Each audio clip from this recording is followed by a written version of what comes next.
This is News 6 Tonight. Well, today is Tuesday. You know what that means. What's it mean?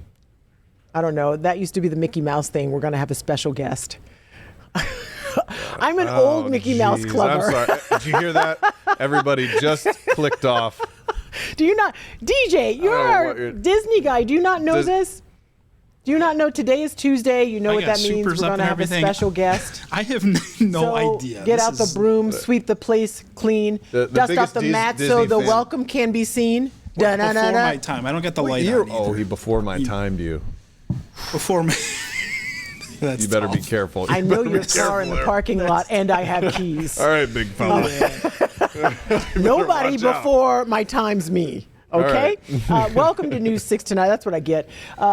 Welcome, everybody. So glad you made a little bit of time to join us as we talk about some of the big stories making headlines today. My name is Ginger Gadsden. My name's Matt. Thanks for starting off with the most inane reference in the history of Earth. Go look it up. I would love anybody watching right now on Facebook or wherever you're watching, if you're of a certain age, please tell me if you watch the Mickey Mouse Club and if you know that song. If you're a vampire out there, you've been around for a while. Whatever. Right. Well, let's talk about, we had some exclusive videos. So we have a whole investigative department. They're right You're pointing over in their direction, way. yeah. They do great work. All they do all the time is just request video, talk to sources. Hound people, knock on doors, track you down. You give them what they need. Yeah. And so one of the biggest stories of 2025 was the Osceola County Sheriff, Marcos Lopez. He was accused of being in this alleged illegal gambling operation. Yes. And a bunch of other people who've taken plea deals. Right. So they've all taken plea deals. They're all most likely taking those deals so they can turn on him for his case, which still, there's not a date set for that. It's going to be a huge dog and pony show when that happens.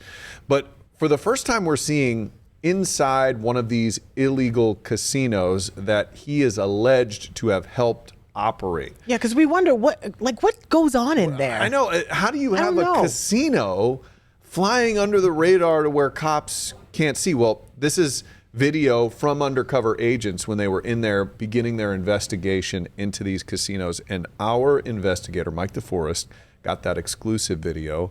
Take a look. This hidden camera video, obtained exclusively by News 6, was captured in April 2024. That was more than a year before authorities would arrest Osceola County Sheriff Marcos Lopez for allegedly helping operate illegal gambling rooms. Agents can be seen inserting cash into what they describe as Las Vegas-style slot machines. Another agent, who is off camera, reportedly hit a $400 jackpot. When this agent was ready to cash out, he says he had to flag down a casino employee to pay him. So if they do ask for ID, I'll spot your ID. Hours later, another undercover team dropped by the Eclipse Social Club in Kissimmee. Once again, agents say they found banks of illegal gambling machines. And once again, agents claim they were paid for winnings. Authorities say these casinos were owned and operated by Krishna Diakaran, who has since pleaded guilty to money laundering and is now awaiting his sentence. Diakaran and Lopez were business partners, according to prosecutors. Diakaran claims he paid Lopez about $700,000 in casino proceeds, with the understanding that the sheriff would use his elected position to protect their gambling operation. Yeah, so according to records and what prosecutors are going to try to prove is that he was going to help protect these operations even before he was sheriff. But we still have a lot to learn in this. People are waiting to see if there's some sort of plea deal that happens for him. But it feels like everything has been leading up to they've turned these witnesses against him, and we'll have to see what happens. But very interesting stuff. And you can count on News 6, this YouTube channel, this Facebook page, whatever you're watching. Whenever there's some exclusive details on this story, Mike DeForest is going to get them first. It is really going to be a show when that trial, if it actually happens, does happen, because so many people have been following this story so closely. And the people who voted for him also want to know, like, what is this guy? What did he do? Is he really guilty of what he's accused of doing? Did he betray our trust that way? Because he made history when he was elected in Osceola County as the first Hispanic sheriff there, and people were very proud. And now they kind of have to deal with this, so it's kind of a Debbie Downer. And hopefully, if he's not, exonerated, something's going to happen. So the beautiful thing in the state of Florida is most likely we'll get cameras in that courtroom. Yeah, we'll and we'll cover it. We'll be there, and it'll be interesting if he does go to trial. Yeah. Okay, another story that has been garnering a lot of attention on the local level. Schools are so important. And if you don't have the schools in your community, sometimes you're bussed out or you're just not sure where you're going. But there's been a declining population happening in Orange County Public Schools. And they're saying it's because families are moving away. They just don't have the money to sustain schools that are 50% at capacity. Yeah. It takes a lot of money. Vouchers have come into play. Exactly. And we have a map of some of the schools that are on the chopping block right now in Orange County. There's 6 elementary schools and 1 middle school. And people, if you go to a community school, a school in your neighborhood, you love that school, and chances are you have a history. Like maybe your older kids went there, or maybe you went there as a parent. And parents are really kind of fighting to keep these schools open in their community because you can walk to school. You don't have to take a car or be bussed out of the neighborhood. But they are having a big meeting right now at this hour on if those schools will actually be closed. And by all accounts, it looks like that's going to happen. But parents just started talking about this at a meeting that's happening at OCPS headquarters. But we had our community correspondent, Jana Manahalal, out in the community today talking to people about what these schools mean to them. According to the district, student enrollment across Orange County Public Schools has dropped by roughly 5,000 students just this year alone, and 9,000 since 2023. Because of that decline, the district says these 6 elementary schools and 1 middle school are now operating well below capacity. Take a look at this graphic. Nearly 50 students per school at all of these 7 schools over the last 3 years. The closures will impact about 3,200 students who will each have to be assigned to a brand new school. Declining enrollment numbers also means a decline in funds. OCPS lost $41 million just this year alone. But to families here, losing the school isn't just about numbers. It's just a sad situation because we all love Bonneville Elementary. I think it's sad. I understand these things have to happen. People, that they're trying to make the schools make money and such like that.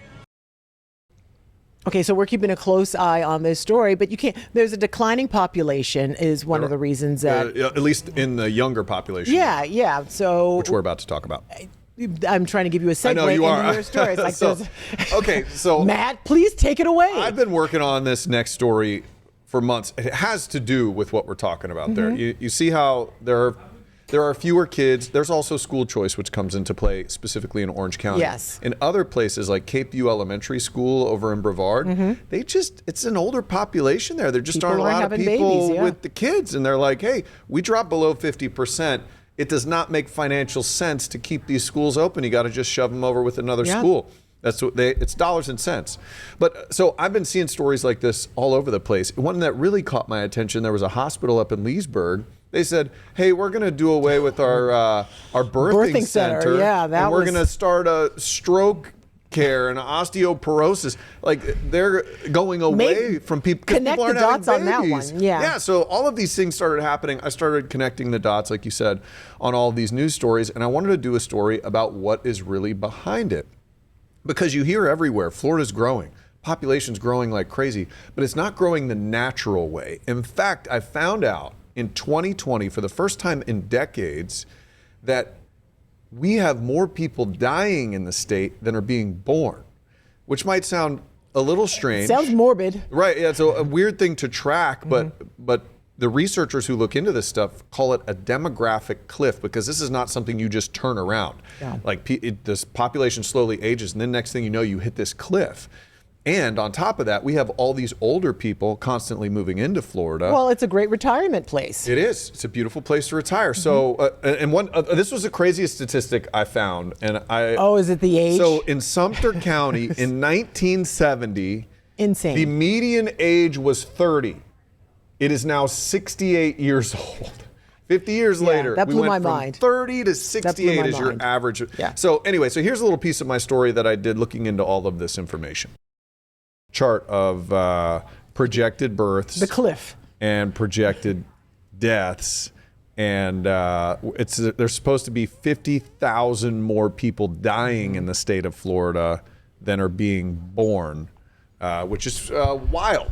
Yeah. And if we don't have this huge population moving in, the population of people is going to quit growing. I mean, I don't know what they're shrinking. going to do. I just remember we talked about this at 3:00. Like years ago, remember when there were some countries where if you had more than one kid, you were in a lot of trouble. You got fined or something. But now they want you to have, they need the young kids, they need the young blood. And you they're don't also have- thinking about lowering the age where kids can work too, to fill that gap. Right, yeah. Part of my story was that they're changing legislation. Like we have child labor laws in the state of Florida, and they want to roll some of those back because our workforce is just not young enough. We don't have the people to do this. And with the immigration is the other leg of this. You can get out of this by immigrants coming in, but we have fewer coming in, and there's that whole political debate on that. That's made a dent. That So has put a it's dent in interesting, it. and some people might say, oh, so what? We have an older population. Well, if you're older and you're retired, you need a population of people who are willing to do the work,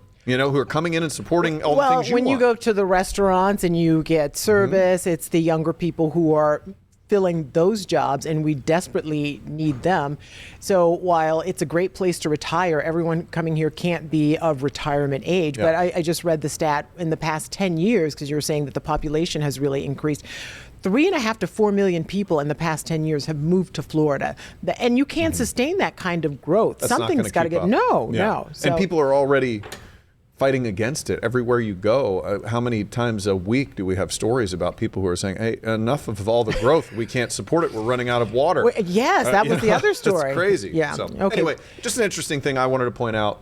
But go check out Oh, his we had some story time. on clickorlando.com. It's also going to be on YouTube. It's the way you produced, you and Brewer, Robert Brewer, yeah. produced the story really is interesting, and it's eye-opening. And I had not heard of that. What's the cliff called again? The It's the demographic cliff. Yeah. It really puts it into perspective.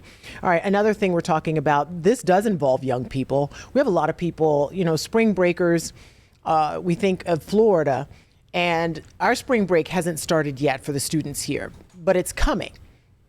Friday. Yeah, exactly. But in other parts of the country, spring break is in full effect. So the spring breakers are already here, and you've been seeing our beaches just every day when we take a shot of beautiful Daytona Beach.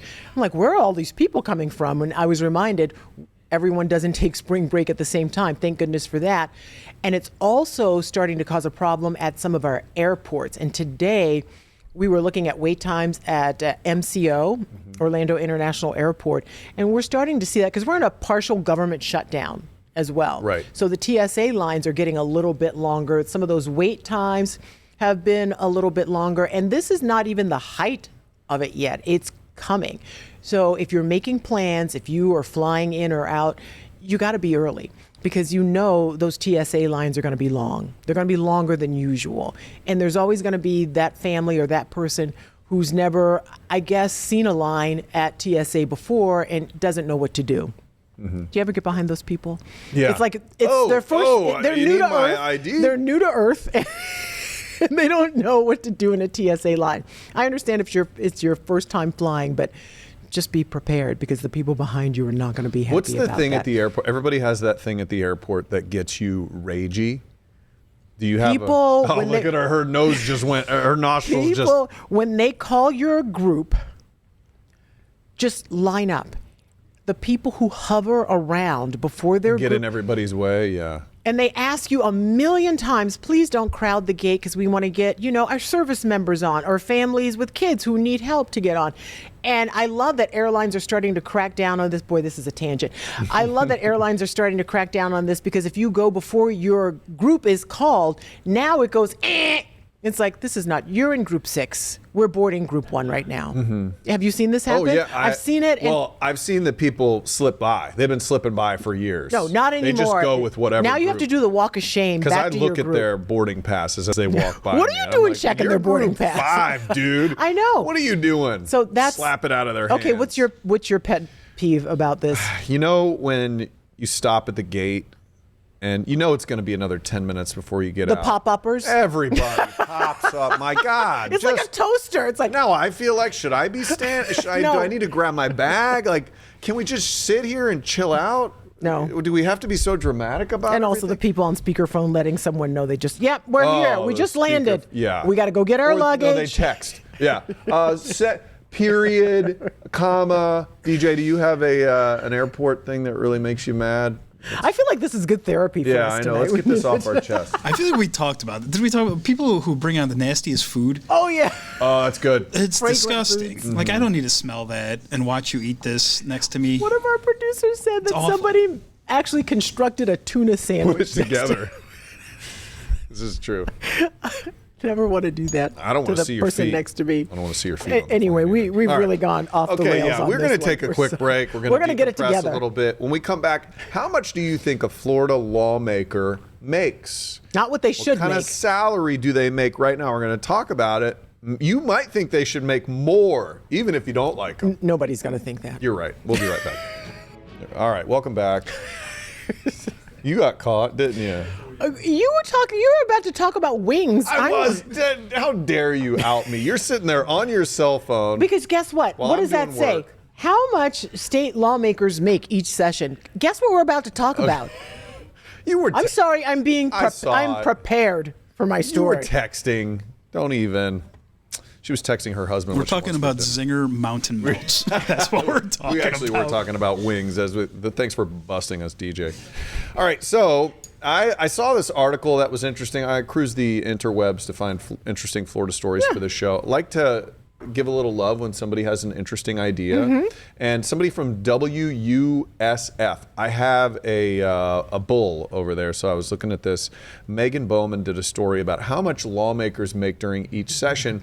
And I thought this was good because I don't think a lot of people realize. They think a state lawmaker for Florida rolling in it. probably makes a lot of cash. Yeah. Well, Why else would you put yourself through that? Yeah, what a terrible job to have, right?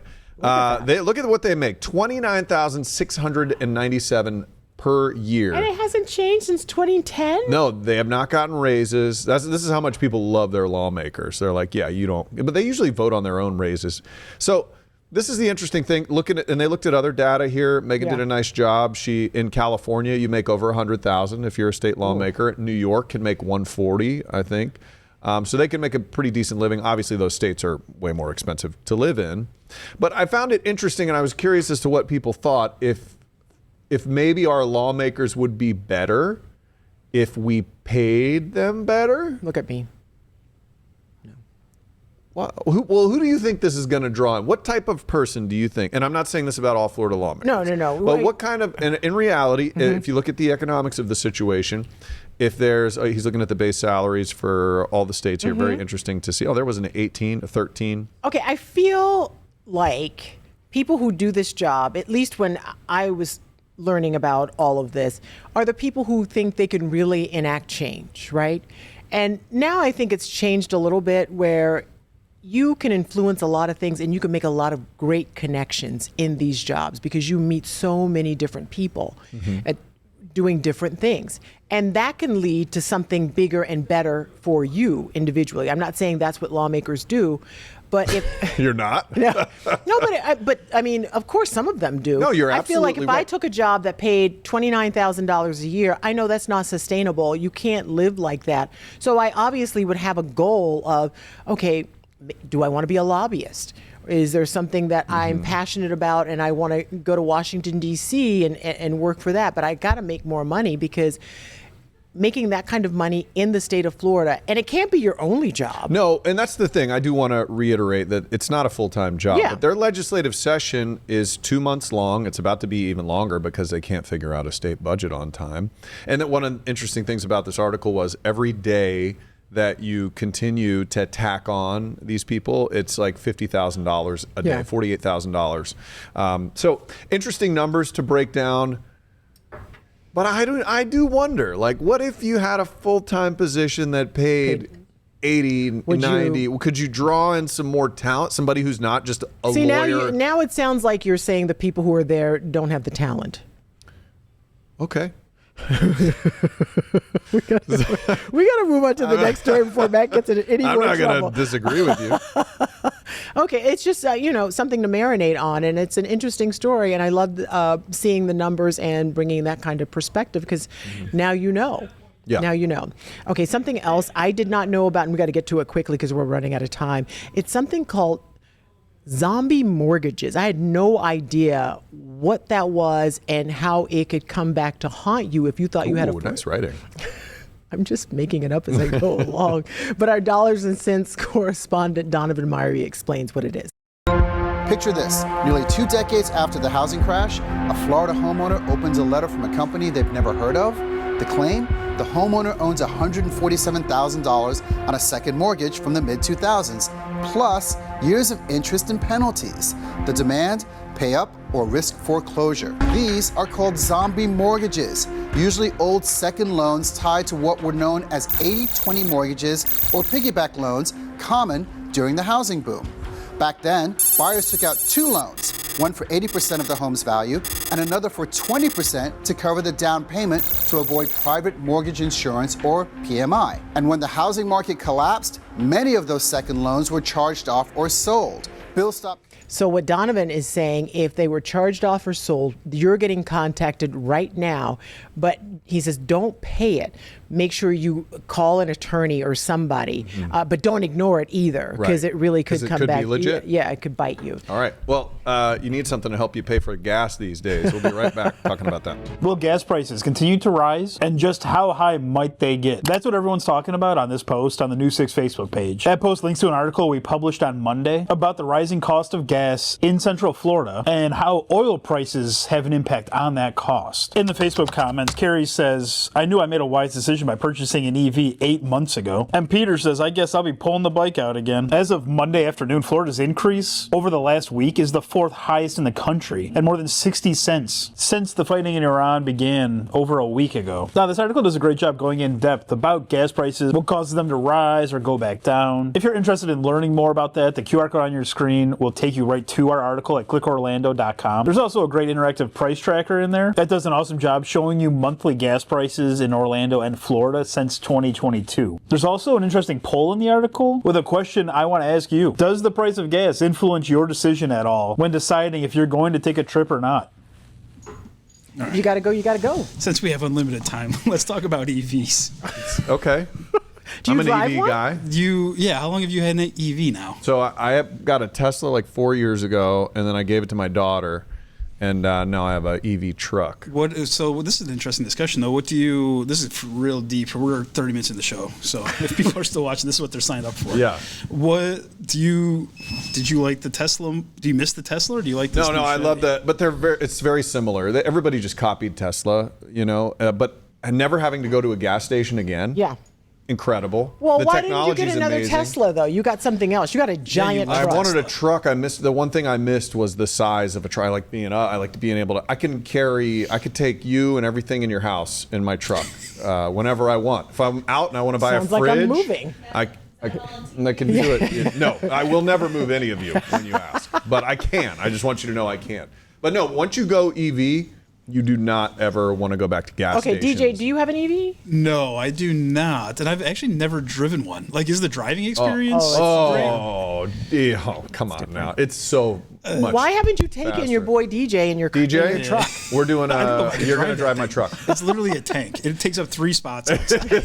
And you would think it takes so much gas, but it doesn't. That's what I love about it. It's ridiculous. No, it's a sweet ride, and it is giant, and it's super fast. Yeah. Just how it gets up to speed. Yeah, that's like what's that. amazing about the tech. They drive so much better than a gas powered Meanwhile, my car's 10 years old, and I love it. It's fine. It's good. It's all good. It's good. It's all Practical. good. I'm paying All the right. high gas prices. You have a great night. Bye. Thanks for watching.